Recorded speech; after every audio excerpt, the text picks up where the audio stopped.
City of joy Kolkata, সেখানে দি iconic Indian ফুটবলের Mecca Salt Lake stadium, সেই সল্টলেক স্টেডিয়াম ভ্যান্ডালাইজড, যে সিটস ভেঙে দেওয়া হয়েছে আর যেই ঘাসে মানে লেজেন্ডস অফ দ্য গেম খেলে গেছে, যেখানে মানে রেকর্ডের পর রেকর্ড দেখেছি আমরা, সে দেখেছিলাম 1 লাখেরও বেশি লোক একদম প্যাকড কলকাতা ডাবি উইটনেস করেছে। কত ইতিহাস এই মাঠে, এই পিচে সবাই যেতে পারে না, সেই পিচে একদম ফ্যান্সরা উঠে গোলপোস্ট ভেঙে দিয়েছে, নেটস ছিঁড়ে দিয়েছে। ফ্যান্সরা যে বিক্ষোভ, যে রাগ যে দেখাচ্ছে, যা করছে একদম ঠিক করছে। আমিও যদি এমনি এত টাকা দিয়ে টিকিট কিনতাম আর দেখতে পেতাম না যাকে দেখতে গেছি, আমিও এই রাগ দেখাতাম। আমি হয়তো এই ভিড়ের মধ্যে ওখানে মাঠে কিছু একটা ভাঙচুর বা তাদের সঙ্গে কিছু না কিছু তো একটা বিক্ষোভ দেখিয়ে আসতাম। বাট প্রশ্ন তো এটাই, যে কেন হলো এই মিসম্যানেজমেন্ট? ওয়েল, এখন একটা নতুন ট্রেন্ড শুরু হয়েছে। কোনো সুপারস্টার বা ইনফ্লুয়েন্সার কেউ যদি আসে, মানে তাকে ঘিরে নেয় প্রথমে দ্য সেলিব্রিটিজ, লোকাল সেলিব্রিটিজ হোক কি যেই হোক, মন্ত্রীরা বা ইন্ডাস্ট্রিয়ালিস্ট, এরা আগে ঘিরে নেয় তাদের পরিবার, তাদের কাছের লোক, তাদের বন্ধু,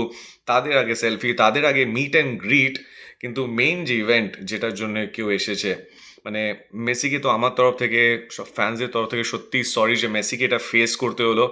কিন্তু এই সরি স্টেট অফ অ্যাফেয়ার্স, এখান থেকে বেরোতে হবে। অ্যান্ড রিফান্ড চাইছে ফ্যান্স।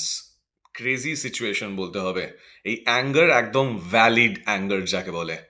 অনেকজন তাদের পুরো মাইনেটা দিয়ে টিকিট কিনেছে, কেউ ইএমআই দিয়ে কিনেছে, কেউ 1 সপ্তাহ 2 সপ্তাহের খরচা, একদম হাত খরচা সাইডে রেখে এই টিকিটস কেটেছে। অনেক স্বপ্ন নিয়ে মাঠে গেছিলো, তারা জানে হ্যাঁ হয়তো হ্যান্ডশেক করবে না, সেলফি উঠবে না, কিন্তু মেসিকে একটা দূরত্ব থেকে দেখবে, সে হয়তো মেসি ওয়েভ করবে, একটা স্ট্যান্ডের দিকে তাকিয়ে হাতও যদি নাড়ায়, অনেকেই ভাববি না আমার দিকে তাকিয়ে হয়তো করেছিল। এই জিনিসটাও মিস করে গেল ফ্যান্সরা, যারা হাজার হাজার টাকা দিয়ে টিকিটস কিনেছে। ইনফ্যাক্ট ভালো করে দেখতেও পাইনি, কেন কেন কি মানে সেই মিনিস্টার্স, সেলিব্রিটিজ, মানে ইনফ্লুয়েন্সিয়াল পিপল, তারা ঘিরে রেখেছিল এই আইকনকে, the living legend of world football. মেসির জন্যও তো একটা খারাপ এক্সপিরিয়েন্স হলো। অ্যান্ড একটা জিনিস শুনছিলাম, ছবির জন্যে 10 লাখ প্লাস ট্যাক্সেস নাকি, জানি না, বা 10 লাখ টাকা একটা ছবির জন্য, মানে যেটাকে মিট অ্যান্ড গ্রিট বলা হচ্ছে। বাট 10 লাখ টাকা ছবি তোলার জন্য এমনি কতজন দাঁড়িয়ে ছবি তুলছে, অনেকজন হয়তো সেই টাকাটা দেবে না, স্পেশালি যারা মন্ত্রী বা যারা ইনফ্লুয়েন্সিয়াল। বাট এটাও একটা রেভিনিউ এইভাবে জেনারেট হচ্ছে। অ্যান্ড আমি জানি না এটা মেসি জানে কি না, ছবি তোলার জন্য 10 লাখ প্লাস ট্যাক্সেস। একটা স্ট্যাচু, জানি না মেসির মতন আদৌ দেখতে হলো কি না।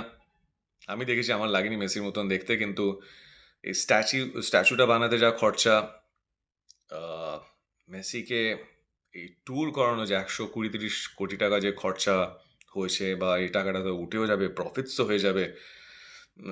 ইন্ডিয়ান ফুটবল, আইএসএল এখনো অন হোল্ড। টপ লিগ কবে হবে ঠিক নেই। ক্লাবস অপারেশনস বন্ধ। আর এর মাঝে মেসি ভিজিট, দি আইকনিক সল্টলেক স্টেডিয়াম ভাঙচুর, ফ্যান্সরা রেগে, টোটাল আলট্রা মিসম্যানেজমেন্ট।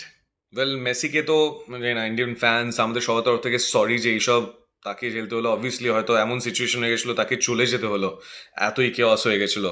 অ্যান্ড যেই ফ্যান্সরা হাজার হাজার টাকা দিয়ে মেসিকে দেখার জন্য মাঠে গেছিলো, যারা রাত জেগে একদম তৈরি হয়ে সেই জার্সি কিনে পরে মেসি মেসি করে চেঁচাচ্ছিল, তাদেরকে তো আমি সরি বলবো না, ম্যানেজমেন্ট সরি বলবে। অ্যান্ড সেই সরিতেও চলবে না।